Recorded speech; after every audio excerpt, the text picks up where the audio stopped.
Hey all you F1 2011 fans, this is Jack Acid bringing you round 6 in Monaco. And if you ever needed proof that either A, God doesn't exist, or B, that he hates you, look no further than Monaco. Easily my least favorite track to race on, and one that I struggle with the most, as evidenced here in this incident in Free Practice 2. Yep, take off the old right front wheel. Much to the alarm of the Sauber trailing behind me there. Many a car have been torn asunder under Monaco's ruthless and cruel authority. But perhaps this year would be different. We shall see. You can see my team expectation is to finish 10th. But first we have to take a look at the starting grid. On pole position, Mark Webber, not Sebastian Vettel. And lo and behold, surprise, surprise, I qualified P10. And my teammate Adrian Sutil qualified 17th. And Maldonado, even for the 2011 Williams car, P18, that's a little disappointing. So let's take a quick look at the setup here. And if you've been following my videos for any length of time, you know that I typically get most of my setups from Race Department's forums, so be sure to check that out, racedepartment.com, click on forums, and navigate to the 2011 forums. Race Department also has a lot of other features and content. I routinely post my real-life Formula 1 Grand Prix preview and review articles there, and you can find a lot of other writers who are posting things about different types of races throughout the world. So a lot of things to take a look at while you're over there. And you may have noticed just now that my option tires are 87%, and I am due to pit in lap 6. So we'll see how that plays out strategy-wise. Given that this is my first race using cockpit view here, pretty concerned about this first corner. Even being back just 10 positions, plenty of opportunities for things to go terribly, terribly wrong early. So we'll see if I'm able to avoid that.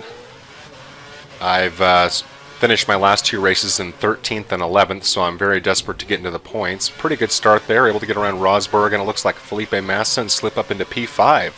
So very happy to get through there in one piece, but we got a long race to go here, because this race is a grind. As I glide through Casino with Alonso, almost make contact there, but able to avoid that as he shoots ahead, and now I'm being pursued by Heidfeld in the Renault.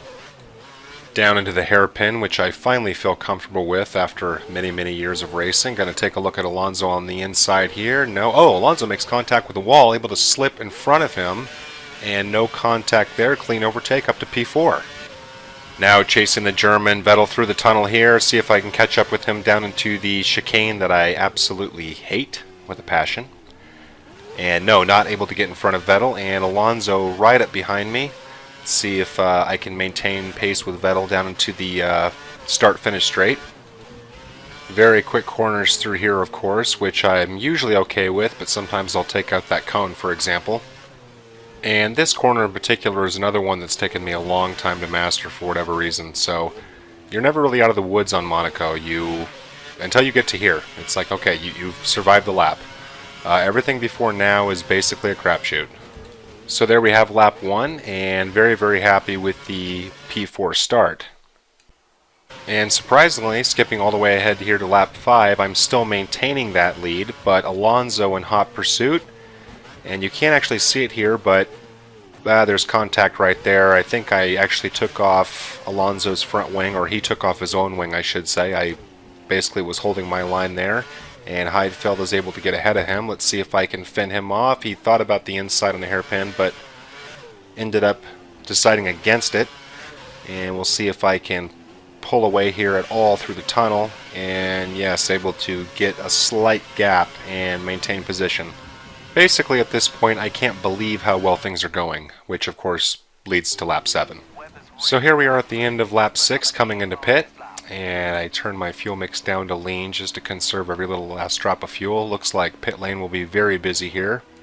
So let's see how the team performs under pressure here. If we can get under 4.5, that's typically pretty good for this game, 4.2, so not a bad stop. The only problem now, of course, is that I have to go out on these completely cold tires, which is even more challenging in Monaco, a lot of understeer. So I will be sure to take advantage of this pit lane exit here, the only time you can really use that in the game, to make sure that I don't go wide and take off my front wing. So after my stop, I'm able to rejoin in P11. Let's see what happens as soon as the leaders come in. And I can't believe that I've had no contact with... Oh, God. Well, up until that point, I had had no contact with the Monaco walls. So now my confidence is suddenly taken a little bit of a hit. But I'm consoled by the fact that it was only minor wing damage, so it's not something worth making another pit stop for. That, however, was more contact with my front wing. Another incident with Alonso. He and I have had problems the entire race. But my engineer telling me that I still do not have to come in. My wing is still at least enough intact where maybe a high fuel mix could offset the loss of downforce that I've taken as a result of that damage. But it's almost as if Monaco is like a boxing fight and you're trying to go the distance of the entire match. And so I've taken a few shots here to the head. And I'm looking at lap 8 out of 16 and I'm going, geez, I just don't know if I'm going to get through this. Right now running P8 and hoping I can keep it together. Definitely concerned with this much time to go that I could very easily fall out of the points. So skipping ahead here to lap 9, Rosberg and I, you can't see it there, we actually went wheel to wheel. That's why I had to cut on the inside a little bit there, take out the pylon. I believe that is in the highlight reel at the end of the race. And let's see if I'm able to stay ahead of him here. Whee! A little bit of curb hop there, and definitely feeling the pressure coming down the main straight. And let's see just how far Rosberg wants to take this thing. Hot pursuit up into Casino. Let's see what the German has in store. Let's see if I can maintain my line here through this very, very tricky corners. And actually, that's probably one of the best times you'll see me handle that entire little section there. But then brake late. Oh. That hurt. No damage done to my wing, but it doesn't make a difference. Rosberg able to pick up the spoils and get ahead of me, and chasing him now around the hairpin. The tunnel is going to be my only opportunity, or that very well could be the end of P8 for this race. I have not raced well under pressure so far in this season. It's something I'd like to improve on as the season goes on, but let's see what we can do here. Very, very bold move on the inside and able to brake to get around the chicane. Very clean overtake. I even get the acknowledgement from the engineer, so at this point I'm feeling all proud of myself. Let's see if I'm able to stay ahead now. Again, coming up to the end of lap 10, that leaves 6 laps to go, which is pretty much like an eternity in Monaco. At least it is for me. Oh, Rosberg gets a look on the inside, but he does not take advantage of it. And able to be back into P8 by the time we get back around the circuit. So very, very entertaining little duel there for me and Rosberg. But of course the inevitable happens, and a decision must be made. Yeah, there she blows. Finally get enough wing damage that my engineer suggests that I come in, but you'll notice that I'm still running P8, and I'm at the end of lap 11. A second pit stop and a 20% race is basically the kiss of death, and given how difficult it is to pass in Monaco, I am going to opt to take my chances with nursing the car around, but there's a lot of understeer, and you can see that right here. Almost let Rosberg in front of me, but I'm able to stay ahead of him, and it's going to be a very, very difficult challenge. Serious white knuckle intensity to get this car home, maintaining this position. Let's see what happens. And coming down to this corner here is very, very easy to go just a little bit wide, especially with a damaged wing, but I take it extra careful. Again, I'm not too worried about slowing up traffic behind me as long as I can stay ahead. Rosberg, oh, more contact with a wall, but do not puncture a tire, just a little bit of clang. And Rosberg not able to get ahead of me.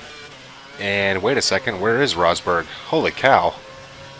Something must have happened back at the hairpin. I did make contact with the wall, but to my knowledge made no contact with Rosberg, but obviously there was some sort of incident there, possibly a spin, and the entire field has been held up, which could really go a long way to ensuring that I stay on the points as long as I can keep it online. We will certainly have to take a look at the replay and figure out what happened there, but no warning from the stewards. I didn't feel as though I made any sort of contact. Like I said, I did sort of skip off the wall there, but possibly Rosberg was trying to avoid me and made some kind of a big mistake, but that's doing me a huge favor, and I'll take it. And in the end, that would be the story of the race, as I'm able to maintain P8 with the broken wing, going very, very slow around these corners. My tires are falling off very badly now. I've got Kobayashi riding me all the way to the finish line, but it will be too little too late. and I'm able to finish P8, which I am very happy about under the circumstances, and even able to collect some points here. I've actually only won Monaco once in my F1 playing career, and that'd be dating back to 2010, and that was largely due to wet weather. Race results: Mark Webber won the race, and there I am in P8, and my teammate Adrian Sutil, P13, not bad, started off as 17th.